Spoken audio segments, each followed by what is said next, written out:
by default, I believe Audacity doesn't show you spectrogram. So to enable it, you'll have to click these three dots right here. And you have a couple of options right here. So you can either click spectrogram, but in this way, you'll only see spectrogram with no waveform.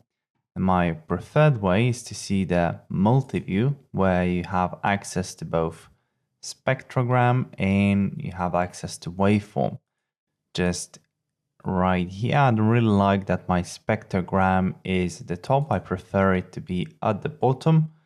So you can disable spectrogram and you can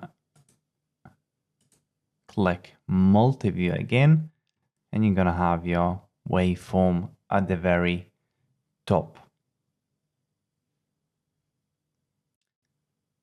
Also, if you want to, you can adjust how much of waveform and how much of spectrogram you get to see by dragging this middle line right here.